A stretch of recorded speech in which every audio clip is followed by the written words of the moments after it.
Hello everyone. Here we are having our next video that is on the topic money market. So basically money market क्या होता है पहले तो हम ये जान लेते हैं. तो ये जो है दिस इज़ अ मार्केट. ये शॉर्ट टर्म फंड्स को रेज करने के लिए एक मार्केट है. जब भी गवर्नमेंट के पास या फर्म्स के पास या कंपनीज के पास या बैंक्स के पास या फाइनेंशियल इंस्टीट्यूशंस के पास इनके पास जब भी मनी की रिक्वायरमेंट होती है तो ये लोग मनी कहाँ से रेज़ करते हैं. ये मनी मार्केट से रेज़ करते हैं अगर शॉर्ट टर्म के लिए रिक्वायरमेंट है तो. शॉर्ट टर्म मतलब 1 साल से कम, 1 दिन और 1 साल से कम का जो ड्यूरेशन है उसे हम यहाँ पे शॉर्ट टर्म कंसिडर करते हैं मनी मार्केट के केस में. तो हमने 5 इंस्टीट्यूशंस पढ़े. गवर्नमेंट, कंपनीज, फर्म्स कह लो या बैंक्स और फाइनेंशियल इंस्टीट्यूशंस. तो ये जो है ये लोग अपना कोई मे बी बॉन्ड या कोई भी एक इंस्ट्रूमेंट, कमर्शियल पेपर्स और अलग अलग तरीके के इंस्ट्रूमेंट्स होते हैं जिनको ये लोग मार्केट में लाते हैं और जिसके थ्रू ये फ़ंड रेज़ करते हैं. ठीक है. ये फ़ंड जो रेज़ हो रहे हैं ये बैंक के थ्रू भी हो सकते हैं एक दूसरे से, या फर्म्स के थ्रू भी हो सकते हैं, या फिर ये लोग लोगों से भी ये जो फंड्स हैं कलेक्ट कर सकते हैं, या आरबीआई के थ्रू भी कुछ फंड्स कलेक्ट कर सकते हैं. तो दिस इज़ ऑल. अब यहाँ पर क्या सीन है कि ये शॉर्ट टर्म के लिए होता है, मतलब 1 दिन से लेकर 1 ईयर तक या 1 ईयर से कम जो भी ड्यूरेशन हो गया.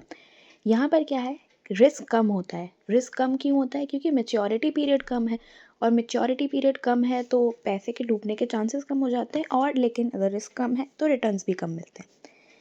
तो हमने जो पहला इंस्टीट्यूशन पढ़ा गवर्नमेंट, तो गवर्नमेंट कौन से इंस्ट्रूमेंट्स को जारी करती है? तो पहला है treasury bill, second cash management bill, third ways and means and advances. ये गवर्नमेंट 3 इंस्ट्रूमेंट्स को रेज़ करती है इनके थ्रू फंड्स. दूसरा है फर्म या कंपनीज़ क्या इशू करते हैं? तो फर्म या कंपनीज़ इशू करते हैं कमर्शियल पेपर्स या प्रॉमिसरी नोट्स. और बैंक और फाइनेंशियल इंस्टीट्यूशंस क्या इशू करते हैं? वो इशू करते हैं सर्टिफिकेट ऑफ डिपॉजिट या call money, notice money, term money. तो ये बेसिकली जो इंस्ट्रूमेंट्स हैं वो हम इस पर्टिकुलर चैप्टर में पढ़ने जाएंगे कि इन इंस्ट्रूमेंट्स में क्या, कब ये रिलीज़ हुए थे, कौन रिलीज़ करता है, किसके लिए रिलीज़ करता है, किसके बिहाफ पे रिलीज़ करता है, इन पे इंटरेस्ट क्या होता है, या फिर इनका मिनिमम अमाउंट कितना है, मैक्सिमम अमाउंट कितना है, और ये कितने दिन के लिए इशू होते हैं, ऑल दीज स्टफ. तो हम शुरू करते हैं the instruments which are issued by government, जिसमें पहला इंस्ट्रूमेंट है हमारा ट्रेजरी बिल. इनको हम टी बिल्स भी कहते हैं. अब ट्रेजरी बिल्स कौन इशू करता है? ट्रेजरी बिल इशू करती है आरबीआई. किसके बिहाफ पे इशू करती है? सेंट्रल गवर्नमेंट के बिहाफ पे. ये स्टेट गवर्नमेंट के बिहाफ पे कभी ट्रेजरी बिल्स इशू नहीं होते हैं. सिर्फ सेंट्रल गवर्नमेंट के बिहाफ पे आरबीआई इशू करती है ट्रेजरी बिल्स. मतलब आरबीआई इशू करेगी, जो भी पैसा आएगा वो सेंट्रल गवर्नमेंट को देगी ताकि वो जो भी उनको जिस पर्पज़ से उन्होंने मनी रेज़ किया है उस पर्पज़ में वो लोग यूज़ कर सके.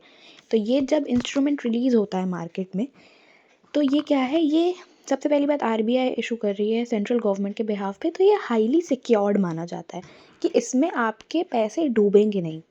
अब जब ये इशू करती है तो लोग क्या करते हैं, लोग इसमें पैसा लगाते हैं कि ठीक है आप हमें ये बॉन्ड दे दीजिए, आप हमसे पैसे ले लीजिए, कुछ टाइम बाद आप ये बॉन्ड हमसे जब वापस लेंगे तब हमें पैसे दे दीजिएगा. तो इस बीच के ड्यूरेशन में जो भी उनको गैप, मतलब ख़रीदने पे और बेचने पे जो भी गैप होता है वो उनका प्रॉफिट हो जाता है. अब ये पहली बार कब इशू हुए थे? ये इशू हुए थे 1917 में. कब इशू हुए थे first time? That is in 1917. इनको हम ज़ीरो कूपन बॉन्ड्स कहते हैं. अब ज़ीरो कूपन बॉन्ड खुद में ही एक एलैबोरेटिव टॉपिक है. इसमें मेन ये रहता है कि जो भी हमारा बॉन्ड है या जो भी हमारा इंस्ट्रूमेंट है वो फेस वैल्यू से कम अमाउंट पे इशू होता है, और जब ख़रीदा जाता है वापस, मतलब आपने जब ख़रीदा तो आपने उसे जो उसकी फेस वैल्यू से उससे कम पे ख़रीदा, और उसको जब आपने बेचा तो आपने उसे उसकी फेस वैल्यू पे बेचा. तो बीच का जो भी अमाउंट होगा वो आपके लिए प्रॉफिट होता है. जिस प्राइस पे वो ख़रीदा जाता है उसे हम डिस्काउंटेड वैल्यू कहते हैं या इशू वैल्यू भी कहते हैं. तो इनका जो गैप होता है वो आपका अल्टीमेटली प्रॉफिट हो जाता है. फॉर से गवर्नमेंट ने एक 5 लाख की फेस वैल्यू का टी बिल निकाला, ठीक है, उसे मार्केट में लॉन्च किया डिस्काउंटेड वैल्यू या इशू वैल्यू 4 लाख पे। उन्होंने कहा कि भाई आप लोग आइए 4 लाख दीजिए और ये बॉन्ड रख लीजिए, अब ये जो ड्यूरेशन है शॉर्ट टर्म की, इस ड्यूरेशन के बाद आइएगा, हम आपको 5 लाख रुपए देंगे और ये बिल आपसे वापस ले लेंगे। तो लोगों ने खरीदा 4 लाख में, उन्हें रिटर्न में मिले 5 लाख। तो ये जो गैप आया फेस वैल्यू और डिस्काउंटेड वैल्यू का, खरीदने वाली वैल्यू और बेचने वाली वैल्यू का, वो उनका हो गया उस ड्यूरेशन का प्रॉफिट। अब ये जो बिल्स हैं टी बिल्स, ये 3 टाइप के ड्यूरेशन के लिए इशू होते हैं, 91 डेज, 182 डेज एंड 364 डेज। ये 3 टाइप के ड्यूरेशंस के लिए इशू होते हैं। I repeat, 91 days, 182 days and 364 days. अब इसमें मिनिमम अमाउंट क्या है? अब गवर्नमेंट चाहे भैया 5,000 का इशू कर दे, नहीं, ऐसा नहीं हो सकता। इसमें मिनिमम अमाउंट है 25,000, that is 25,000 and further issued in multiple of 25,000। इसका मतलब क्या होता है कि आपको अगर 25,000 का इशू करना है तो आप 25,000 करेंगे, उसके बाद आप ऐसे नहीं 1-2 हज़ार उसमें बढ़ा दें, नहीं, 25 है फिर 50 होगा फिर 75, मतलब मल्टीपल ऑफ 25 में 25, 50, 75, 100, इस तरीके से आप इशू कर सकते हैं। तो किसी भी इंडिविजुअल को अगर टी बिल्स में पैसा लगाना है तो उसे मिनिमम 25,000 का टी बिल खरीदना पड़ेगा, उससे कम का टी बिल अवेलेबल ही नहीं होता है। तो this was all about treasury bills. एक बार मैं इसको रिपीट कर देती हूँ। These are issued by RBI on behalf of central government only. First time they were issued in 1917. They are also known as zero coupon bonds. The minimum amount to invest in T-bills or to release a T-bill is 25,000 and further issued in multiple of 25,000. These are issued only for 3 type of days, that is 91 days, 182 days and 364 days. Second हमारा है cash management bills. Cash management bills क्या होते हैं? देखिए, these are issued by RBI again, ये वापस RBI issue करती है। किसके बिहाफ पे इशू करती है? ये बिहाफ पे इशू करती है सेंट्रल गवर्नमेंट के, केवल सेंट्रल गवर्नमेंट के। अगैन दोनों कैश मैनेजमेंट बिल्स और टी बिल्स, ये दोनों इशू होते हैं केवल सेंट्रल गवर्नमेंट के लिए और आरबीआई से इशू करती है सेंट्रल गवर्नमेंट के बिहाफ पे। फर्स्ट टाइम ये इशू हुए थे 2010, दैट इज़ 2010, ईयर 2010 में। ये भी शॉर्ट टर्म नीड्स को फुलफिलमेंट करने के लिए है। तो इसमें डिफरेंस क्या है? इसमें 2 डिफरेंस है। सबसे पहली बात, इनका मिनिमम अमाउंट हो सकता है 10,000 और मल्टीपल ऑफ 10,000। अभी हमने मल्टीपल पढ़ा कि अगर 10,000 किया है फिर मुझे 20,000 करना पड़ेगा, फिर मुझे 30,000 करना पड़ेगा। These are multiple of 10,000। तो मिनिमम अमाउंट इनका कितना है? 10,000। और एक और डिफरेंस है, ये सिमिलर है टी बिल के, लेकिन टी बिल हमने देखा कि वो 91 से शुरू हुए थे, 182 डेज़ के लिए हुआ था और 364 डेज़ के लिए था। अगर मुझे 91 डेज से कम के लिए पैसा चाहिए तो मैं क्यों 91 का इशू करूँ, और मुझे इतना पैसा चाहिए ही नहीं 25,000। तो इस चीज़ के लिए आया कैश मैनेजमेंट बिल। इसका मिनिमम अमाउंट क्या था? 10,000। और अगर 91 डेज से कम के लिए कोई भी इशू करना है तो वहाँ पर कैश मैनेजमेंट बिल इशू किया जाता है। So this was about cash management bills. These are issued by RBI on behalf of central government only. First time they were issued in 2010. These are also for short term needs fulfillment. Minimum amount to issue the cash management bill, that is CMB, is 10,000 and further in the multiples of 10,000. These are similar to T-bills, but these are issued for less than 91 days. So we completed 2. First was treasury bills, second was cash management bills. Now we'll move forward with ways and means advances. तो ways and means advances जो है ये issue किए जाते हैं by central and state government both. Issue तो RBI करता है, लेकिन किसके लिए करता है? सेंट्रल और स्टेट गवर्नमेंट दोनों के लिए। तो हमारा जो आरबीआई है वो कुछ अमाउंट दोनों के नाम पर इशू करता है, सेंट्रल के लिए और स्टेट के लिए। फर्स्ट टाइम ये कब इशू हुए थे? 1997 में। ये कितने दिन के लिए इशू होते हैं? These are issued for 90 days. अब इसमें इंटरेस्ट कितना मिलता है? सो इस पे जो इंटरेस्ट है वो हमेशा होता है प्रिवेलिंग हमारा जो रेपो रेट है उसके अकॉर्डिंग। अगर रेपो रेट 5.25% है तो इस पर भी इंटरेस्ट 5.25% है। अगर रेपो रेट 5.50% है या 6% है तो उस अकॉर्डिंग ही हमारा WMA का इंटरेस्ट रेट 6% या जो भी प्रिवेलिंग रेपो रेट होगा उसके अकॉर्डिंग हो जाएगा। अब इसमें एक बड़ा पॉइंट आता है, दैट इज़ अगर ये 90 दिन के लिए जो सेंट्रल या स्टेट गवर्नमेंट को पैसा दिया है RBI ने, अगर इन्होंने 90 दिन में नहीं दिया पैसा वापस, 90 दिन के लिए जैसे हम बैंक में जाते हैं ना कि आपको ये क्रेडिट कार्ड पे अगर आपने 90 दिन पे नहीं आपने हमें रिटर्न किया मनी जो भी आपने क्रेडिट कार्ड से किया है यूज़, तो उस पे आप पे एक एक्सेस अमाउंट का इंटरेस्ट रेट चार्ज होता है। क्रेडिट कार्ड एवरीवन नोज़ कि क्रेडिट कार्ड का interest rate is very high.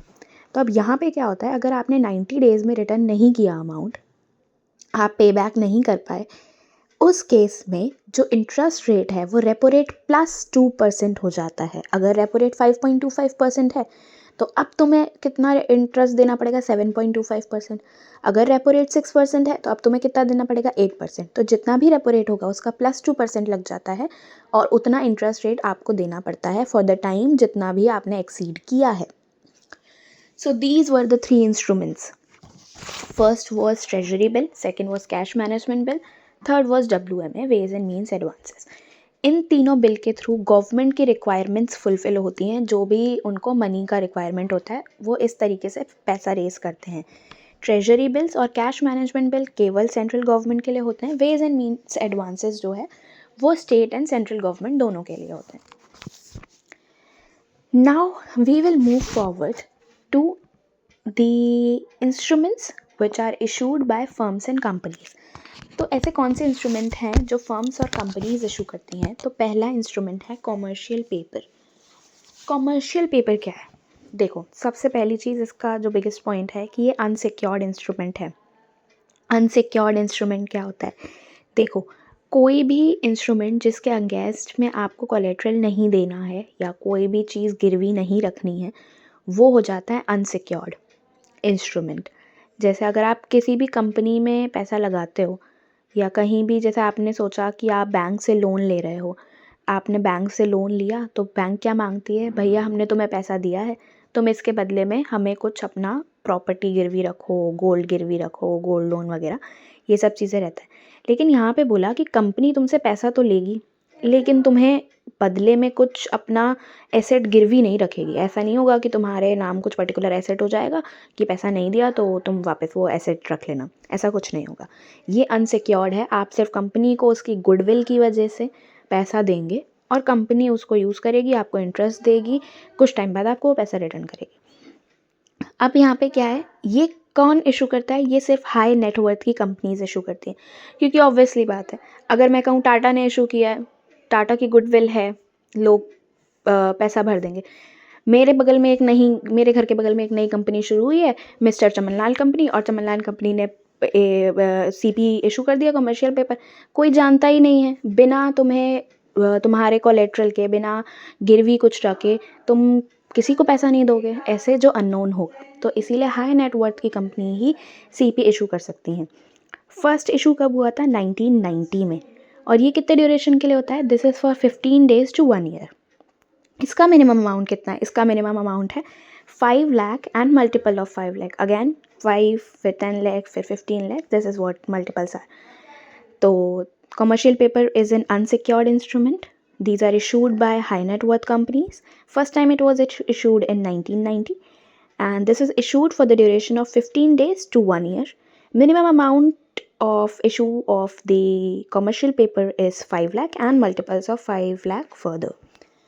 So this was the first instrument which are issued by firms or companies. Second is promissory note. Now promissory note क्या होता है? Let's first read its definition, which is written. It is a written document which is a promise by one party, that is the borrower, to the another party, that is the lender, to pay a specific sum of amount to another party on a specific date or on demand. क्या मतलब हुआ इसका? समझो, जैसे मैं कहीं पर suppose मैं कुछ क्लॉथ्स लेने गई, I went to Zudio maybe and I purchased some clothes there. वहाँ पर क्या हुआ, मेरे को सडनली पता चला, ना मैंने अपना वॉलेट लिया है, ना UPI चल रहा है। मैं पूरा बिलिंग विलिंग करा चुकी हूँ and now I was like I need the clothes and I have to purchase a clothes. तो मैंने क्या किया, मैंने एक पेपर पे लिखा कि मैं इतने दिन में इस पर्टिकुलर इंसान को, मतलब जूडियो को या व्हाटएवर इट इज़, इस पर्टिकुलर इंसान को इतने दिन में ये जो अमाउंट का मनी है, या इफ़ ये जब मांगेगा तब मैं ये अमाउंट उसको दे दूँगी। मैंने डेट लिख दी, मैंने अमाउंट लिख दिया, स्पेसिफिक अमाउंट, स्पेसिफिक पर्सन जिसे मुझे पे करना है, स्पेसिफिक अमाउंट, स्पेसिफिक डेट। ये मैंने लिख दिया अपनी हैंड राइटिंग में, अपना सिग्नेचर कर दिया और उन्हें दे दिया, भैया देखो मैंने आज कपड़े खरीदे हैं, मैं 10 दिन बाद आके आपको पैसे दे जाऊँगी। तो ये मैंने क्या किया, उसे एक प्रॉमिस किया that I will pay this particular amount to you, this specific amount to you on this particular specific date. This is called as promissory note. Promise किया इसीलिए प्रॉमिसरी नोट हो गया।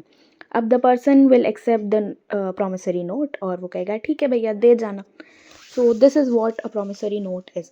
This is mainly used in companies, between companies, and where there are multiple deals of heavy amounts or where there is wholesale deals। इस तरीके की जगहों पे it is mainly used, companies के बीच में ज़्यादातर ये यूज़ होता है। Now we will move forward to issued by banks and financial institutions। तो बैंक और फाइनेंशियल इंस्टीट्यूशन क्या इशू करते हैं? तो first we'll study about certificate of deposit. Certificate of deposit क्या है? बेसिकली अभी हमने पढ़ा ये बैंक्स के थ्रू इशू होता है। कमर्शियल बैंक्स जो होती हैं, इसका मिनिमम अमाउंट कितना है? पहले ये अमाउंट 1 लाख था, अब ये अमाउंट 5 लाख हो चुका है। 5 लाख और देर आफ्टर उसके मल्टीपल्स में अगेन 5 लाख, 10 लाख, इस तरीके से। इसका मेच्योरिटी पीरियड क्या रहता है? 7 दिन से 1 साल तक। इसका मेच्योरिटी पीरियड क्या है? 7 दिन से 1 साल तक। अब इसमें एक चेंज आया था 2021 में। आरबीआई ने आरआरबीज, रीजनल रूरल बैंक्स को भी अलाउ किया था कि आप परमिटेड हैं कि आप भी सर्टिफिकेट ऑफ डिपॉजिट इशू कर सकते हैं। पहले कमर्शियल बैंक ही करता था। तो जब कमर्शियल बैंक्स को मनी का नीड होता है, they issue certificate of deposit. Now the last part of this money market we are going to study is call money, notice money and term money. These instruments are almost same. The difference lies in the duration for which these are being issued।